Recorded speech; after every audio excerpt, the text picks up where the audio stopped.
Baik, Bang Udin, soal tadi video tadi, ya, ini terkait dengan judul kita malam hari ini, eh, kriminalisasi yang dialami oleh Panji Gumilang, ya. Kira-kira, kira-kira, eh, menurut pendapatnya Bang Udin, kenapa begitu berani membuat video itu di dalam YouTube-nya? Apa yang mendasari? Ya, terima kasih Bunda, terutama juga teman-teman Galarua. Terkait tadi, akibat yang dialami oleh Syekh Panji Gumilang, kriminalisasi dan sebagainya. Lantas kenapa saya berani membongkar hal itu, padahal pada masa-masa kampanye, apalagi perihal calon Bupati Nina Agustina juga saya bongkar, kemudian perihal Ridwan Kamil yang saat ini saya bongkar. Hal ini terjadi karena apa? Saya ingin menyadarkan kepada teman-teman semua bahwa sejatinya Tuhan itu telah menunjukkan siapa yang baik, siapa yang buruk. Kalau dalam falsafah Jawa, istilah Jawa itu becik ketite, Allah ketoro. Artinya kebaikan sedikit apapun akan ditemukan, akan terlihat. Dan keburukan yang disembunyikan oleh mereka juga akan dilihat. Saya melihat dalam kasus Bang Ridwan Kamil dan juga Syekh Panji Gumilang, terlalu banyak framing-framing secara satu sumber, yaitu daripada RK sendiri, kemudian memframing Syekh Panji Gumilang hal-hal yang tidak benar. Oleh karena itu, apalagi ketika saya melihat paslon calon gubernur daripada DKI Jakarta juga didukung oleh imam besar, ya, tetapi perutnya itu yang besar sebenarnya itu, perutnya yang besar, yaitu Rizik Syihab, didukung oleh mereka. Artinya jika ada salah satu pernyataan Ridwan Kamil di detik yang baru itu bahwa dia menyatakan pernah digugat 9 triliun oleh kelompok Islam radikal, tapi sekarang mereka bubar. Ini maksud yang dituju siapa Islam radikal?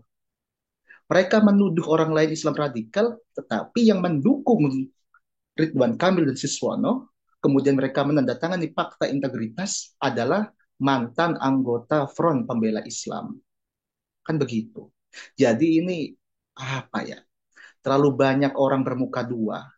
Dan juga perlu digarisbawahi, disclaimer, kita bukan sedang melakukan kampanye hitam, karena masa kampanye sudah selesai. Dan kita juga sedang menunggu hasil rekap dari KPU. Dan juga belum ada berita dari KPU untuk putaran kedua. Jadi ini bukan kampanye hitam. Oke? Nanti biar nggak ada lagi misinformasi, kita dituduhkan kampanye hitam kepada Ridwan Kamil dan sebagainya kan begitu.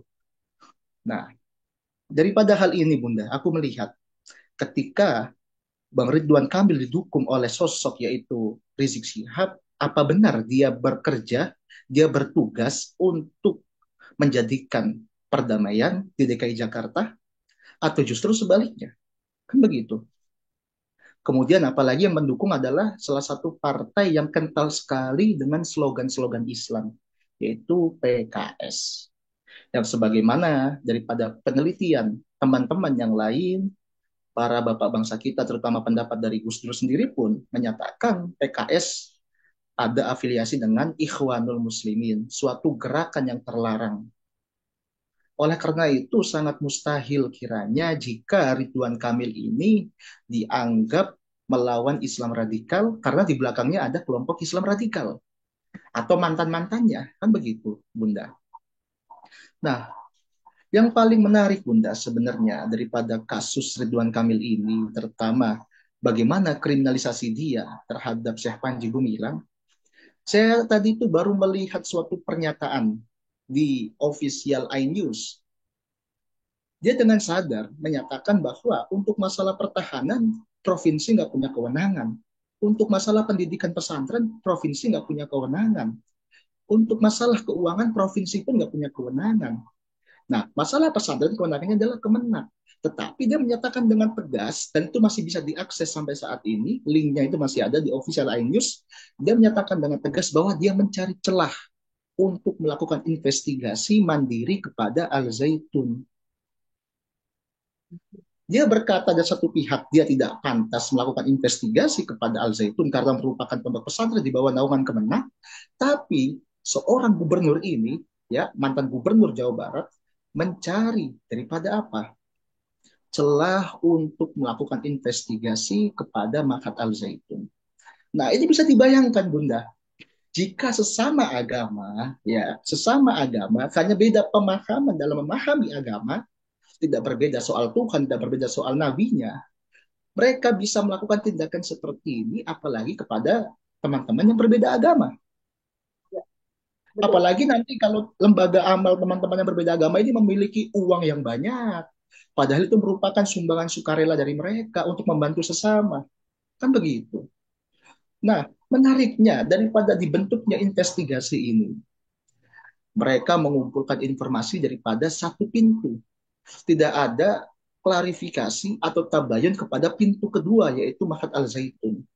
Jika waktu itu Ridwan Kamil menuduh Al-Zaitun menganggap tidak kooperatif dan sebagainya, pada akhirnya ketika saya baca kembali berita-beritanya, ternyata yang tidak kooperatif itu adalah Ridwan Kamil sendiri selaku gubernur. Jadi, Bunda, pada waktu itu, ketika diadakan pertemuan di Gedung Sate, Syekh Panji Gumilang itu hadir bersama Sivitas Akademik. Tetapi yang menemuinya adalah Wakil Gubernur Jawa Barat. Dan ketika ditanyakan konferensi persnya bagaimana, karena awak media tidak boleh masuk. Kata mereka nanti ada konferensi pers, tapi apa? Nggak ada. Dan ketika wakil gubernur ditanyakan apa tanggapannya, dia menjawab nanti akan disampaikan oleh Ridwan Kamil, gubernur. Tetapi besoknya Ridwan Kamil langsung ketemu Mahfud MD dan menyatakan informasi secara satu pintu. Sekalipun satu pintu pun, dia pun tidak pantas melakukan hal itu. Apalagi dengan menyatakan di Al Zaitun ada NII, galangan dana, penggalangan dana, dan lain sebagainya. Karena kalau dikatakan NII sebagai lembaga atau organisasi Islam radikal, seharusnya menangani bukanlah gubernur, tapi aparatur keamanan dan intelijen. Kan begitu. Nah, bahkan saya juga melihat, mencoba mencari hasil investigasinya pun nggak ada sampai sekarang. Kan begitu. Tapi justru pihak-pihak terkait, terutama Gubernur Jawa Barat, Majelis Ulama Indonesia, justru memframing Syekh Panji Gumilang tidak kooperatif. Nah, kemudian Bunda, saya menyayangkan sih, ada pendapat daripada Ridwan Kamil ketika mendalami konflik Al-Zaitun, dia menyatakan dengan sepihak, merekomendasikan untuk ditutupnya Pondok Pesantren Al-Zaitun pada tanggal 3 Juli, waktu itu beritanya sebar.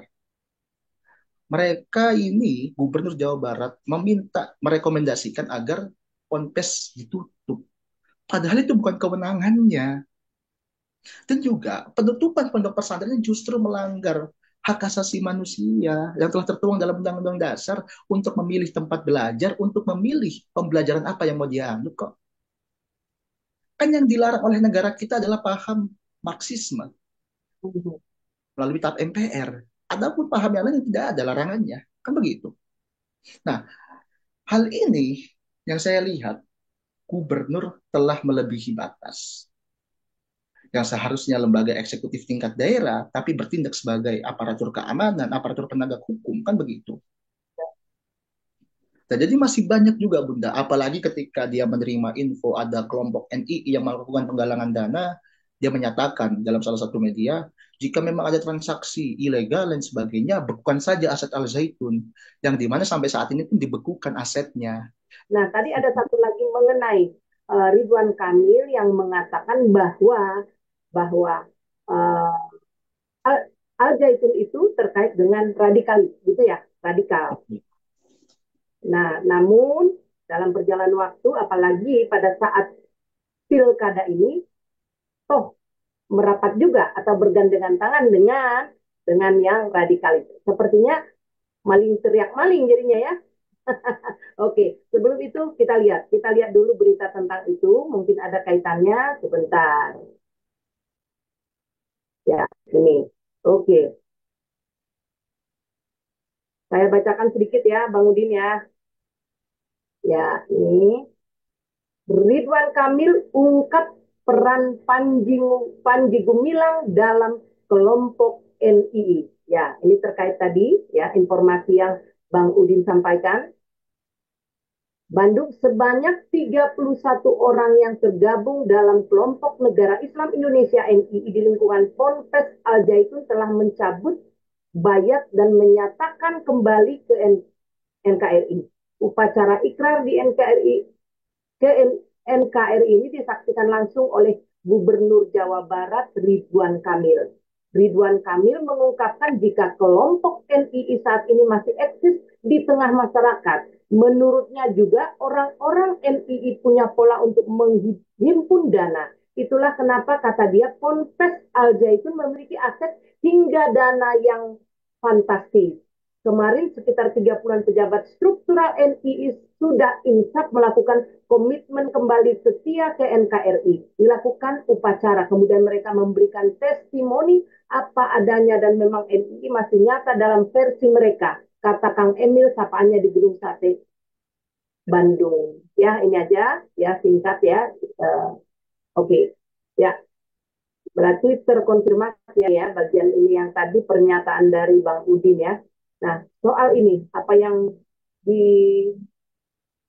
yang ditampilkan Detik Jabar ya, berita dia dari Detik Jabar.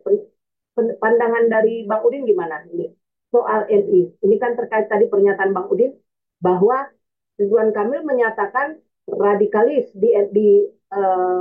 adanya ajaran radikal ya di uh, pondok pesantren Al Zaitun. Namun dalam uh, pencalonan kemarin, beliau itu berkolaborasi dengan kelompok-kelompok yang model-model seperti itu. Bagaimana nih, Bang Udin? Nah, baik. Menarik sih pertanyaannya. Agak kompleks. Satu, Ridwan Kamil menyatakan bahwa mantan NII dari Al Zaitun telah berbaiat kembali. Pertanyaan saya, apa buktinya yang menyatakan bahwa dia NII daripada Al Zaitun? Itu satu.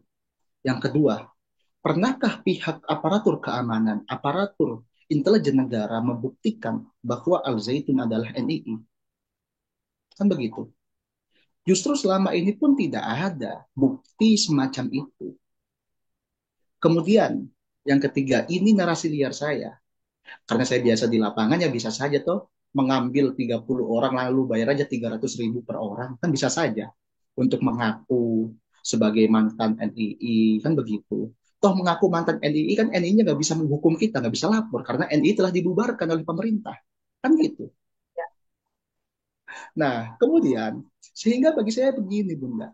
Segala tuduhan yang ada harus dibuktikan. Kalau dalam hukum pidana, siapa yang menuduh, maka dialah yang wajib memberikan buktinya. Dan pada sampai saat ini pun tidak ada bukti yang menyatakan atau bahkan putusan hakim yang menyatakan bahwa Al Zaitun adalah NII dan Panji Gumilang adalah NII. Justru yang kita lihat adalah apa? Adalah Al Zaitun menjadi pusat deradikalisasi Islam. Artinya kalau Bunda melihat ke sana, anak-anak SMA itu telah diajarkan untuk tidak radikal. Dengan cara apa? Mempelajari perbedaan pendapat hukum Islam. Dari SMA, Bunda. Sehingga ketika mereka keluar akan sangat toleran. Kan begitu. Ya. Sedangkan kalau Bunda lihat di pondok-pondok pesantren yang lain, mereka lebih banyak diajarkan pada salah satu mazhab. Sehingga ketika mereka keluar ngotot pakai mazhab Syafi'i. Kan gitu. Nah, seharusnya hal-hal seperti ini yang menjadi perhatian daripada pemerintah. Karena ketika suatu siswa dipahamkan satu paham saja dan menolak paham yang lain, inilah yang menimbulkan sektarian. Sehingga menjadi daripada apa? Orang radikal dalam beragama. Kan begitu. Nah, dari hal ini kita bisa simpulkan, segala tuduhan dari Ridwan Kamil atau bahkan Mahfud MD pun tidak pernah terbukti sampai sekarang. Atau bahkan Ken Setiawan, Al-Haidar, lain sebagainya tidak terbukti. Tapi kenapa tuduhan itu muncul? Nah ini, jadi menariknya begini Bunda. Syekh Panji Gumilang dan teman-temannya, yaitu yang menggagas daripada Al-Zaitun, tidak pernah menyatakan dirinya sebagai NU atau Muhammadiyah. Mereka menyatakan saya tidak NU, tidak Muhammadiyah. Terus apa? Ya Islam, gitu aja. Nah, oleh karena itu, apalagi melihat bagaimana banyaknya aset Al Zaitun saat ini yang dilihat saat ini, tapi tidak dilihat daripada proses awalnya. Dianggaplah ini adanya penggalangan dana lain sebagainya. Nah, tuduhan-tuduhan liar tersebut juga bermunculan daripada sekeliling Al Zaitun, artinya luar-luaran Al Zaitun. Contoh MUI pada tahun 2002, ketika melakukan investigasi ke Al Zaitun, mereka nggak pernah masuk ke Al Zaitun. Mereka hanya mencari info dari luar-luar. Dan seakan-akan MUI menjadi mata-mata.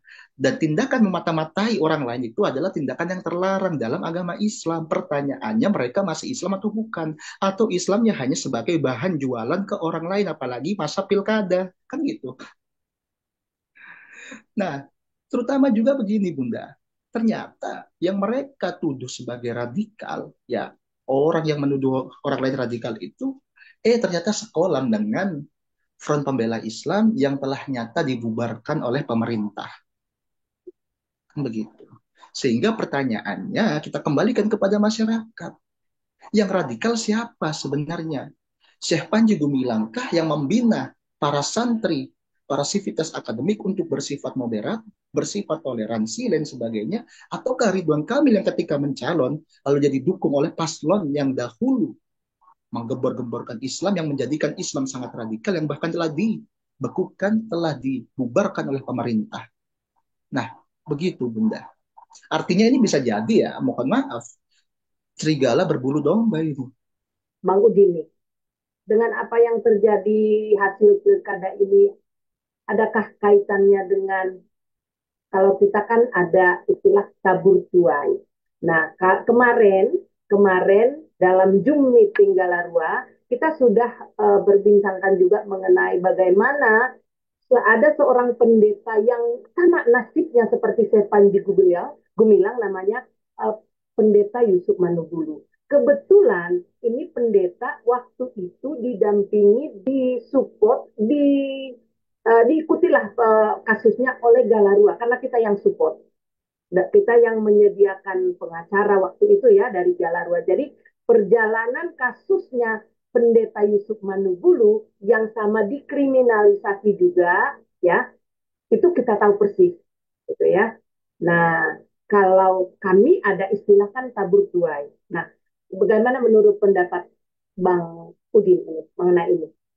Karena kalau di dalam YouTube-nya tadi kan ada seolah-olah apa istilahnya tadi disebut oh, kualat, kualat, kualat. Ya, ya. Coba bisa diterangin nggak apa maksudnya kualat-kualat ini? Ya, jadi istilah kualat itu adalah istilah yang sering diajarkan oleh orang tua kita di Jawa. Ibaratnya, jangan pernah berani-berani atau jangan pernah menyakiti saudara yang lebih tua. Saudara tua itu bisa malati. Malati itu artinya bisa menjadikan diri kita terkena kutukan atau bencana. Apalagi saudara tua tersebut tidak benar, ya, tidak benar dituduhkannya dia jahat atau itu tidak benar tuduhannya. Nanti takutnya berbalik kepada kita. Kan begitu. Kemudian, dalam istilah kita juga, Bunda, terutama bagi teman-teman yang beragama Islam, kita sendiri pun meyakini bahwa apa yang telah kita kerjakan, baik atau buruk, sekecil apapun itu pasti akan kita rasakan. Baik di dunia maupun ketika kita sudah mati nanti. Itu menjadi suatu keyakinan.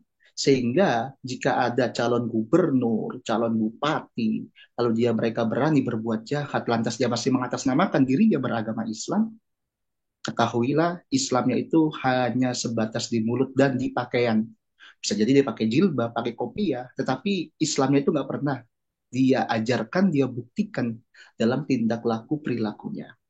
Nah, sehingga hal-hal yang pernah terjadi, baik yang menimpa Pendeta Yusuf, ternyata banyak juga Bunda yang menyampaikan komentar kepada saya bahwa Ridwan Kamil ini melakukan tindakan persekusi, kriminalisasi kepada Pendeta Yusuf. Nah, kemudian juga kepada Syekh Panji Gumilang. Tentu hal demikian itu kita meyakini bahwa Tuhan tidak mungkin pernah tidur untuk menjaga setiap hambanya. Apalagi setiap hamba tersebut telah ditiupkan Ruh Kudus untuk senantiasa membimbingnya. Kan begitu.